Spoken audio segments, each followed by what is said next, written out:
दोस्तों नमस्कार, मैं मन्नू आपका स्वागत करता हूं क्रेजी मन्नू में। दोस्तों सच्ची घटनाओं की सीरीज में आज मैं लेके आया हूं एक ऐसी कहानी जो आपके रोंगटे खड़े कर देगी। कहते हैं ना कि जस्टिस डिलेड जस्टिस डिनाइड। अगर समय से इंसाफ नहीं मिला तो वो इंसाफ नहीं है। एक गरीब किसान जिस पर लगता है हत्या का इल्जाम, 48 साल तक चलती है कानूनी जंग, जेल की सलाखें और आखिर में सच्चाई की जीत। ये है Lakhanlal tragedy case, Kaushambi UP का वो सस्पेंस भरा मामला जिसने सबको झकझोर के रख दिया। दोस्तों आखिर क्या था केस और कैसे साबित हुई लखन की बेगुनाही, जानने के लिए वीडियो को एंड तक देखिए, लाइक कीजिए, सब्सक्राइब कीजिए। तो चलिए शुरू करते हैं। साल 1977, उत्तर प्रदेश का गोराई गांव, तब वो फतेहपुर का हिस्सा हुआ करता था जो आज कौशाम्बी का हिस्सा है। यहाँ रहते थे लखनलाल सरोज, एक साधारण किसान अपनी पत्नी और 5 बेटियों के साथ। लेकिन एक रात ने उनकी जिंदगी को नर्क बना दिया। एक रात जिसने उन्हें बेगुनाह होते हुए भी जेल की सलाखों के पीछे धकेल दिया। दोस्तों 6 अगस्त 1977 की वो मनहूस रात, ये उस समय का वक्त है जब गांव में छोटी छोटी सी बातों पर बड़े बड़े झगड़े हो जाया करते थे। लखन का अपने पड़ोसियों प्रभु सरोज और जगन सरोज से पुराना झगड़ा था। लखन का कहना था कि जगन ने उनकी चाची का हाथ तोड़ा और प्रभु ने चाचा के पैर पर हमला किया। उस रात करीब 10-12 लोग शराब के नशे में लाठियां लेकर लखन के घर पर टूट पड़े, हमला कर दिया। इस झगड़े ने खूनी रूप ले लिया। प्रभु सरोज घायल हो गया और बाद में उसकी हो जाती है मौत। लेकिन सवाल ये है कि क्या लखन ने ये हत्या की थी या ये सेल्फ डिफेंस था? पुलिस ने बिना ज्यादा जांच किए लखन और उसके साथ में 3 और कलेसर, देशराज और कल्लू को हत्या के इल्जाम में पकड़ लिया। बताया जाता है कि उसी समय लखन से केस को रफा दफा करने के लिए कुछ पैसे मांगे गए थे, लेकिन गरीब लखन को देश की कानून व्यवस्था और अदालत पर पूरा भरोसा था और उसके पास पैसे भी नहीं थे।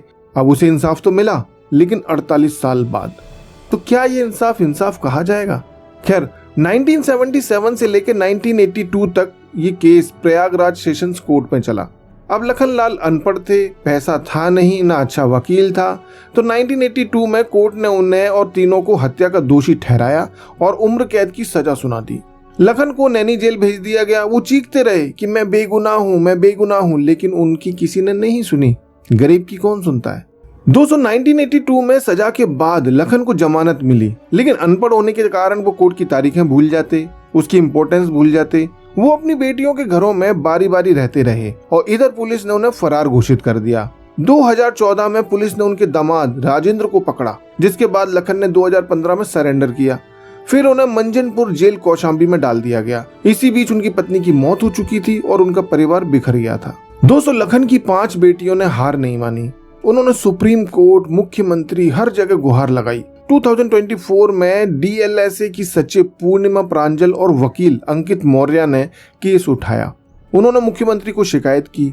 2 मई 2025 को इलाहाबाद हाई कोर्ट ने केस को दोबारा खोला और कोर्ट ने दोस्तों लखन को बाइज्जत बरी कर दिया। लेकिन रिलीज ऑर्डर की देरी की वजह से उन्हें 20 दिन और जेल में रहना पड़ा और आखिरकार 48 साल की लंबी कानूनी लड़ाई के बाद 20 मई 2025 को 104 साल की उम्र में लखन जेल से रिहा हुए।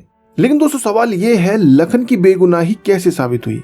हाई कोर्ट ने 2 मई 2025 को फैसला सुनाया कि लखन के खिलाफ सबूत कमजोर थे। 1977 की एफआईआर में राजा राम ने लखन और 3 और लोगों पर इल्जाम लगाया था, लेकिन गवाह मर चुके थे।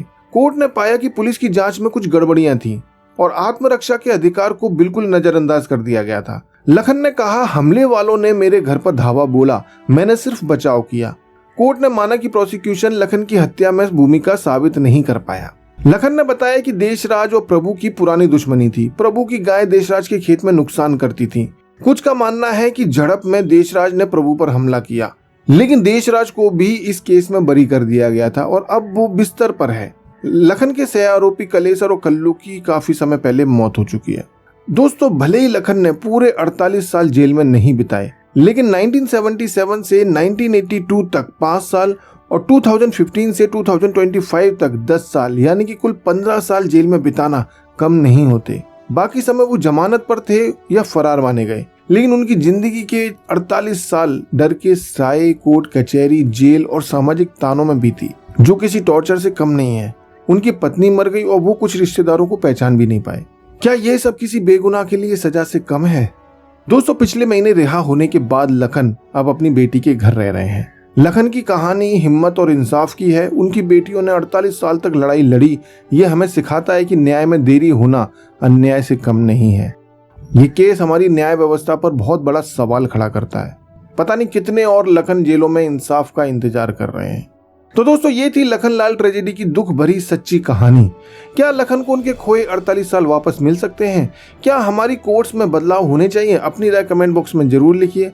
वीडियो पसंद आया तो लाइक कीजिए, शेयर कीजिए और देखते रहिए क्रेजी मन्नू।